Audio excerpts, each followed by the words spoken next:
10억 이상의 금융자산? 100만장자라는 말도 있듯이 미화로 따지면 이제 100만 불? 부자들이 분명히 늘어난 겁니까? 대한민국 국민들 부자 많이 생긴 겁니까?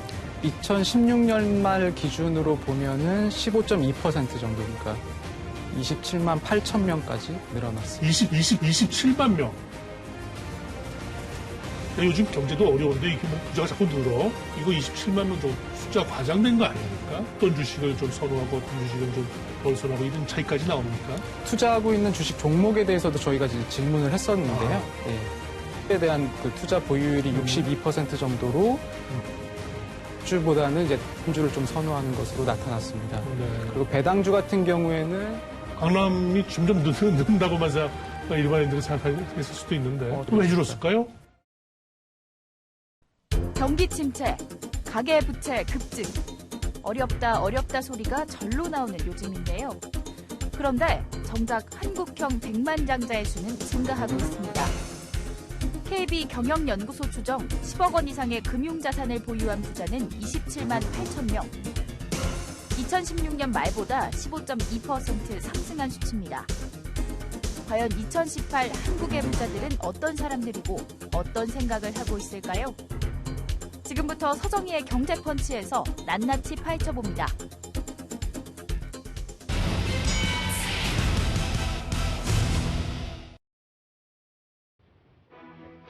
안녕하세요. 서정의 경제펀치 서정희입니다. 한국 경제 오늘과 내일 고민하고 통쾌한 한방으로 문제점까지 해결해보는 경제펀치. 얼마 전 이런 보도가 있었죠. 대한민국의 금융자산 10억 이상 부자 27만 명을 넘어섰다. 이 보도가 나간 뒤 제가 개인적으로 몇 분으로부터 질문을 받았습니다. 나는 거기에 속하는 거야? 안 하는 거야? 누구는? 뭐 이렇게 하면서 질문들을 주신 분들이 있는데요. 그래서 이 보고서의 27만 명 계산이 어떻게 된 건지, 또 그분들은 실제 어떤 내용들을 궁금해하고 또 투자를 하고 계신지 한번 이 보고서를 만드신 분을 직접 모시고 한번 오늘 얘기를 나눠볼까 싶습니다. KB 경영연구소의 김예구 선임연구위원 모셨습니다. 안녕하세요. 네. 우리 김 연구위원께서도 뭐 질문을 좀 많이 받으시나요? 저는 최근에 몇 가지 질문을 좀 받았습니다. 예. 어떠신가요? 보고 발표하면 늘 이런 질문 받으시나요? 예, 뭐 기자분들한테도 전화도 많이 오고 뭐 주변에서도 뭐 그런 얘기 저도 좀 듣습니다. 듣습니까? 예. 이게 사실은 벌써 한 10년 됐죠? 이 발표하신 지. 올해가 8번째입니다. 8번째. 예.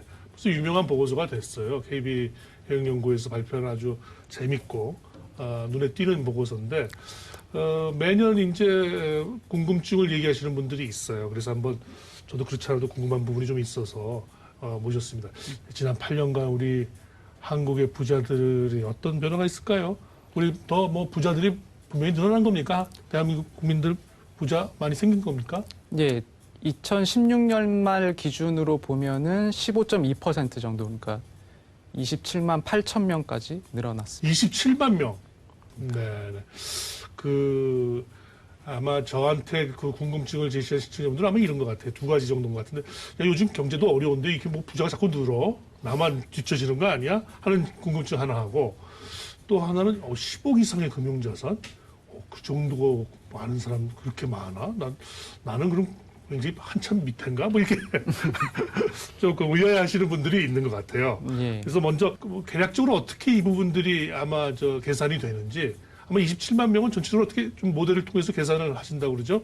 예, 저희가 자체적으로 개발한 모형에 의해서 추정을 하는 숫자고요. 한국은행 발표에 따르면 2017년 말 기준으로 그 금융기관에 예치돼 있는 총 금융자산이 한 3,700조 정도 조원 정도 되거든요. 거기는 뭐 법인에서 기업에서 한 것도 포함됩니까? 아니면 가게에서 한 것? 가게에서만 한 것만 오케이. 포함이 됩니다. 근데 만약에 제가 무슨 전세 보증금을 가지고 있는데 그것을 뭔가 이렇게 금융자산에 넣었다. 그러면 그거는 부채에 포함이 되겠죠. 전세 보증금이라고 하는 건. 하지만 그게 이제 금융기관에 들어가 있으면 그것도 이제 금융자산으로 이제 포함이 되기 때문에 그런 것들은 좀 들어간 숫자라고 보시면 될 것 같고요. 그런 총 예치된 금융자산이 한 3,700조 원 정도 되고 그거에 이제 상위 10%가 그 금융자산을 얼마나 갖고 있는지 그건 이제 통계청에서 이제 따로 조사하는 부분들이 있는데 그 조사에 따르면 상위 10%가 갖고 있는 금융자산이 한 43% 정도 되거든요. 그러면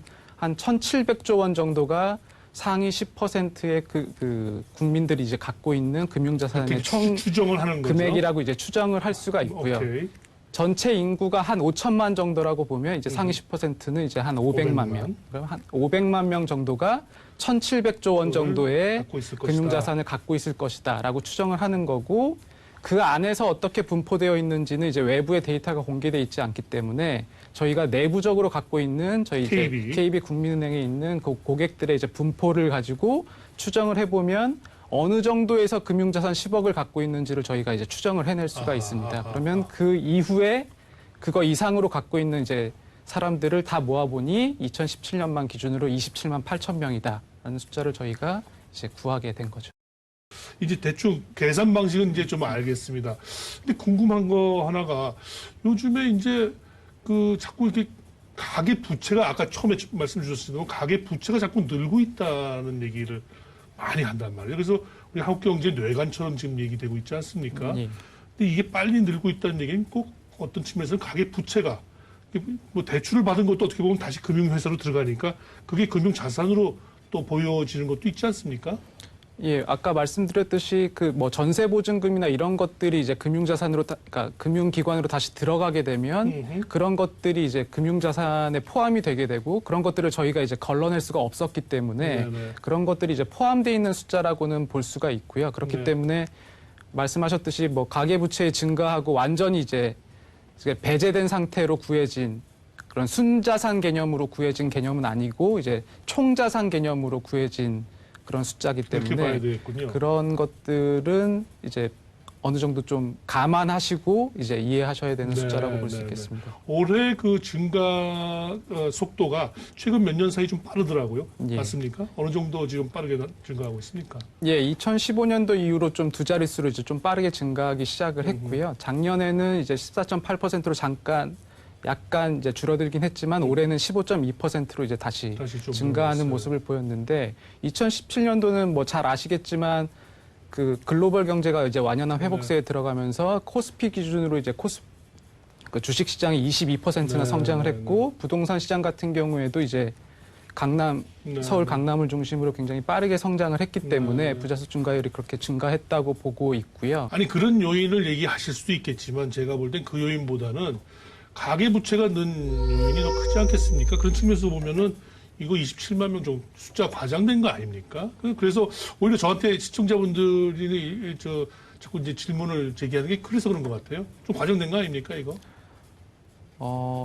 분명히 그런 그 총자산 개념이기 때문에 그런 부분들을 다 걸러낼 수 없었던 것들은 맞는 거고요. 그러니까 만약에 뭐 10억짜리 집을 샀는데 거기서 안 살고 이제 다른 데서 사는데 그 이제 10억에 해당되는 은행에 넣어놓으면 그게 부자처럼 이제 네, 그것들이 이제 뭐 예금으로 다시 들어갔다 그러면 이제 당연히 27만 8천 명 안에 들어갈 수 있는 거고요. 그건 제 돈이 아닌데 사실 네. 내줘야 되는 돈인데. 그렇기 때문에 그런 것들을 다 걸러내지 못했기 때문에 27만 8천 명보다는 좀 적은 숫자의 가능성이 있는 거고요. 그런데 저희가 그 숫자들을 알겠습니다. 정확하게 이제 파악할 수가 없기 때문에 저희는 총자산 개념으로 저희가 생각하기에 정확한 숫자라고 생각하는 것들을 이제 말씀을 드립니다. 부자들은 빚도 많이 얻는 거고 이 보고서에 어떻게 보면 진회의가 꼭 그 숫자를 지금 가리자는 건 아니고 그 큰 테두리 안에서의 금융자산을 많이 운용하는 분들이 어떤 행태를 보이더라면 아마 이런 쪽 관심으로 하시는 거죠? 예, 그렇습니다. 전체 숫자 다음으로 또 궁금한 게 지역별 분포에 그건 어떻게 계산합니까? 뭐 서울 지역에 몇 명, 저쪽 지역에 몇 명. 그것도 이제 어떻게 보면 KB 우리 금융의 그 전체 어카운트의 그 구성 비중 갖고 이렇게 하시나요? 어떻게 합니까? 예, 그 지역별 분포 같은 경우에는 그 말씀하셨던 것처럼 KB 내부 데이터에 근거한 어떤 그 일정 규모 이상이 되는 자산을 갖고 있는 사람들의 지역별 분포를 이제 그 가져오고요. 그리고 국세청 같은 경우에 그런 그 금융소득 종합과세를 하는 사람들의 지역 분포를 데이터로 공개를 하고 있거든요. 그런 분포들을 이제 섞어서 그 지역별 분포를 추정하게 그러니까 이번에 됩니다. 보니까 서울 강남 쪽 비중이 조금 줄었다. 그게 의미 있는 만큼 주는 건지 모르겠습니다만 조금 줄었다고 되어 있는데 그 부분이 어떻게 파악이 되시는지 그게 궁금하더라고요. 예, 그거는 이제 KB 내부 데이터에서 그 전체적으로 KB 고객이 갖고 있는 총 자산 중에서 그 서울 30% 강남 갖고 있는 1,700조 중에서 그렇습니다. 서울 강남 부분이 얼마냐? 예, 그 작년에는 얼마인데 올해는 얼마다 이 차이로 계산하나요? 그렇죠. 그 전체 그 금융 자산을 저희가 KB가 갖고 있는 그 고객의 어떤 자산으로 이제 저희가 그렇게 계산할 대표성을 수 가지고 이제 있겠네요. 계산을 네. 하는 거기 그럴 수 때문에 있겠네요. 그 안에서 이제 서울 강남에 있는 고객이 갖고 있는 그 어떤 그 예치 비중이라고 하는 것들이 얼마나 줄었는지 조금 줄었다고 봐야겠네요. 그것들을 왜 줄었을까요? 강남이 점점 는다고만 일반인들은 생각했을 수도 있는데. 저희가 보고서 전체적으로 보면 어떤 특정 지역의 부자수 그 편중 형상이 이렇게 점점 약화되는 모습을 보이고 있는 건 사실인 것 같고요. 네. 지속적으로 파악되고 있는 부분이고 한 가지 이유로는 그 통계청에서 이제 지역별로 개인 소득에 대해서 그 증가율을 이제 발표하는 것들이 있는데 서울이나 부산 같은 경우에는 전국 평균보다 낮게 나타난 반면에 이제 경기도 같은 경우에는 이제 가장 큰 폭의 증가율을 보인 게 있어서 지역 경제 전체적으로 이제 성장률이라는 네. 것들이 좀 반영된 측면들이 있고 강남이 줄어든 반면 상대적으로 확 늘어난 지역이 경기도. 그렇죠. 그러니까 경기도 중에서 특히 어느 지역 뭐 이런 게 나오나요?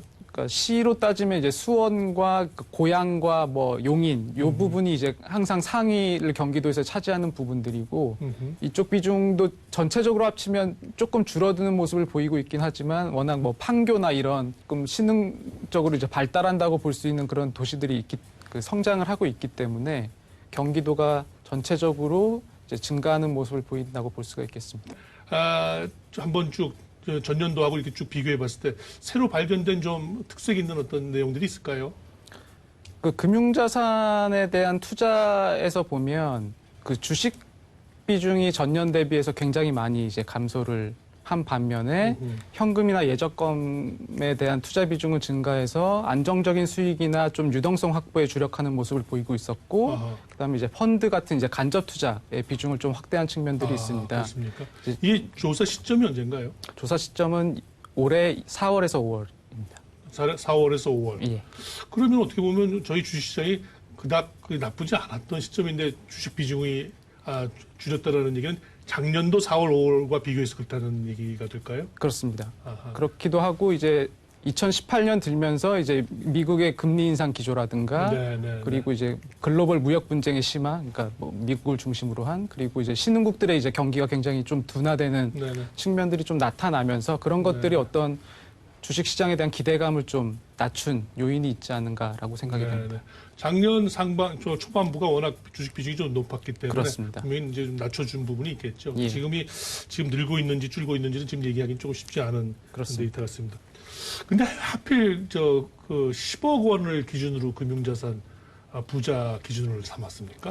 예, 부자에 대한 명확한 기준은 없긴 하지만 뭐 백만장자라는 말도 있듯이 그 미화로 따지면 이제 100만 불, 100만 불이 10억 원. 예, 그리고 우리 돈으로 환산하면 10억 원이라고 하는 것들이 일반적으로 이제 사용되는 기준이고요. 이제 저희 말고도 이제 세계적으로 나오는 이런 그 고자산과 관련된 이제 보고서 같은 데들을 보면 더 세계에서도 다른 보고서들이 있군요. 예, 그렇습니다. 그런 데서도 이제 공통적으로 그런 미화 100만 불 이상을 기준으로 삼고 있습니다. 그럼 다른 나라 보고서하고 좀 비교해 보면 우리나라 부자 구성에 좀 특징이 있나요? 다른 나라보다 뭐 비중이 높다든지 낮다든지 뭐 그런 게 있을까요? 우리나라 부자 같은 경우에는 그 부동산 비중이 월등히 높다는 게 조금 그 글로벌 부자들에 비해서 좀 차이점이라고 볼 수가 있겠고요.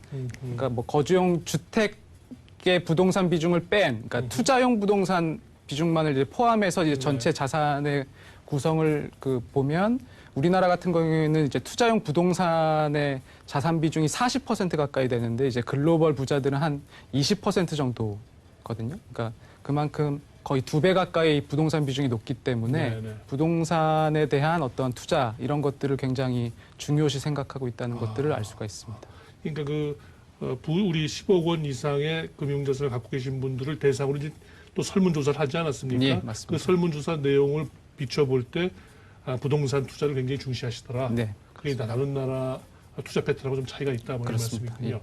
제가 왜 이 부분을 다시 포커스 여쭙냐면은 부동산 투자가 어떻게 보면은 부동산 아까 전세 이런 것 때문에 부동산 투자가 많은 분들이 여기 많이 포함되어 있어요. 그래서 이 숫자를 갖고서 얘기하다 보면은 오히려 가계부채 많은 분들이 부자가 많고 또 그 얘기는 오히려 부동산 투자가 많은 게 아니라 이 부동산 갖고 있는 전세가 많다 보니까 이렇게 늘어난 부분이 있어서 좀 오해 소지가 있지 않을까 해서 그러는데, 그러니까 전체 숫자 27만 명 중에는 하여튼 좀 감안해서 보셔야 될 부분이 있는 거고, 예. 그거와는 달리 실제 부자분들에게 서베이를 따로 하셨다는 얘기죠. 그렇습니다. 서베이를 그래서 해본 이제 결과 금융자산과 부동산 자산을 다 나누어서 이제 질문을 했기 때문에 그거는 말씀하셨던 그런 효과들은 좀 배제가 돼 있는 상태라고 보시면 될 것 같습니다. 네네네. 그리고 아까 그 주식 비중이 조금 좀 하락을 했다. 그게 아마 작년 초와 금년 4월 그때와 이제 비교인 것 같은데요. 그 주식 비중 중에서도 주식 내에서도 어떤 그 구성비가 조금 또 다릅니까? 어떤 주식을 좀 선호하고 어떤 주식은 좀 덜 선호하고 이런 차이까지 나옵니까? 투자하고 있는 주식 종목에 대해서도 저희가 이제 질문을 했었는데요. 예. 보면 그 미래의 성장성에 좀 주목하는 성장주에 대한 그 투자 보유율이 62% 정도로 그 상대적으로 저평가된 가치를 찾는 그 가치주 대비해서 이제 투자 선호도가 좀 높은 측면들이 있었고요.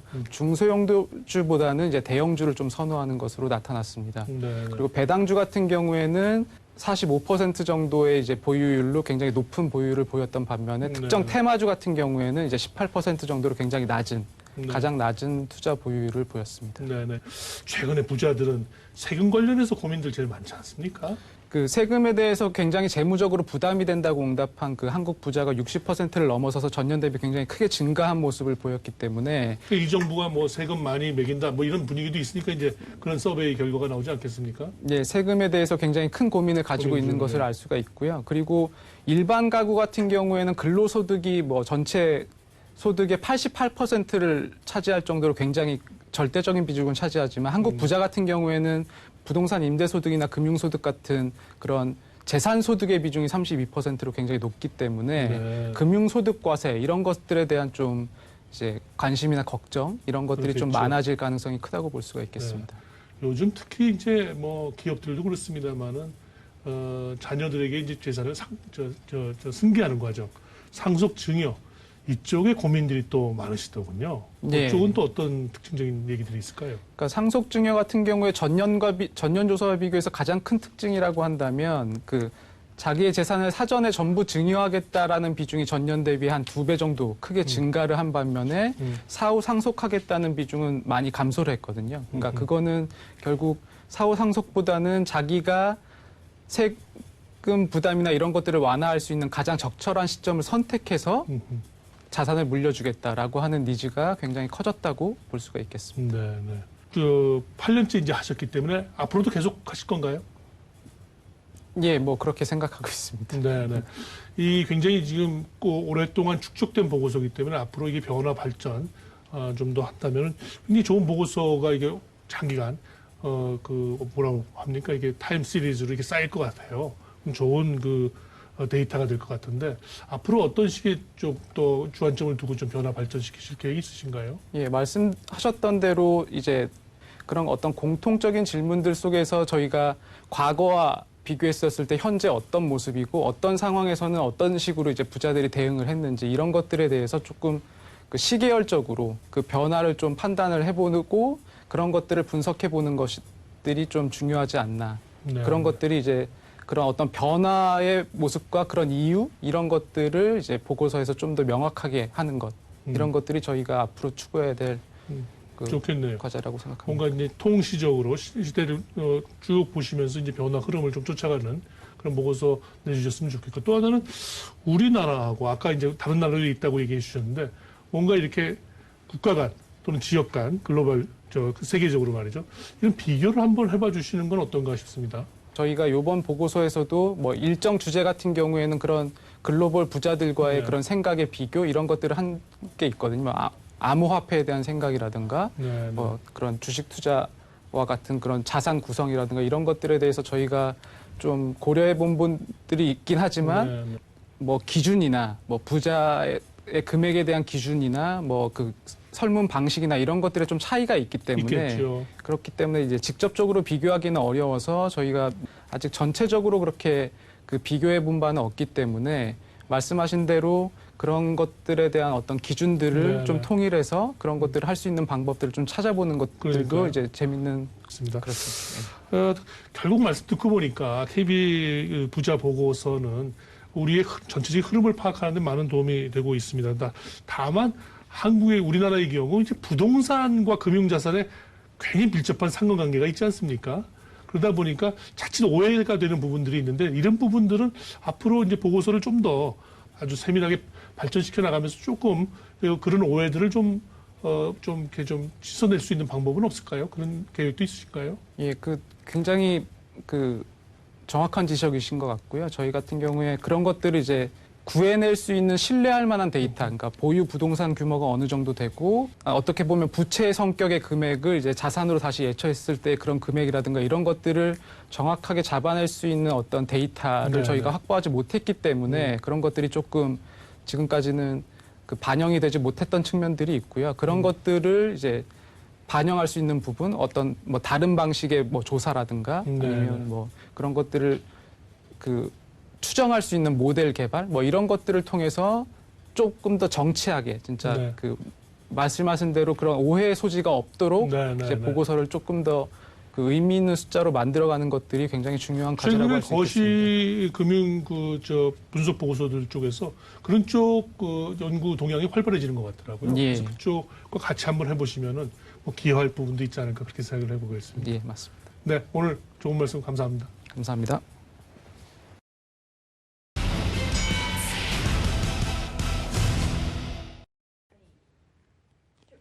다양한 경제 이슈에 대한 해외 석학의 통찰을 들어보는 월드 나우입니다. KB금융의 부자 보고서 내용에 이런 게 있더군요. 한때 돌풍을 일으켰던 비트코인. 진짜 부자들은 그렇게 많이 투자 안 한 것 같더라고요. 아드리안 비스 프랑스 인시아드 경영대학원 교수는 투자자의 투자 경험, 즉 부자냐 아니냐에 따라서 투자처에 대한 반응이 크게 다르다고 합니다. 어떤 내용인지 한번 들어보실까요? Regarded as something that is good because it allows investors to better diversify the risk. What we look at here is if a new asset class becomes available, how and when should new investors allocate money to this new asset class, and what are the implications for the financial market as a whole. When a new asset class becomes available, typically the investors that go in first are institutional investors that are sophisticated, that fully understand the asset class.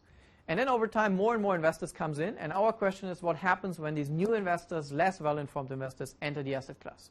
So we simulate an economy with two types of investor, experienced and inexperienced, versus the experienced investors quickly allocate a lot of money into the new asset. Inexperienced investors initially only allocate a small fraction of their money into the new asset, but then allocate more and more over time as they better understand the new asset class. So as the inexperienced investor enter the new asset class, the volatility of the prices actually goes up. That is because the inexperienced investors react more quickly to news. That is, they get more excited. For example, if they see good news, the prices jumps up more in this case, so that in overall we have a higher volatility. So the key takeaway is, if you're an inexperienced investor and there's a new asset class coming up, you should allocate some of your money into this new asset class. Over time, you can increase this fraction, but you should be aware that you increase the volatility, the price fluctuations. 세계에서 가장 부자 가문인 로스차일드 가문에 이런 법칙이 있다고 그러네요. 성공한 사람처럼 행동해라. 그러면 나도 부자가 될 수 있다. 부자 보고서의 의미, 부자들의 투자 패턴, 우리가 관심을 갖는 이유 바로 여기 있지 않겠습니까? 소정의 경제펀치 오늘 여기서 그만 인사드리겠습니다.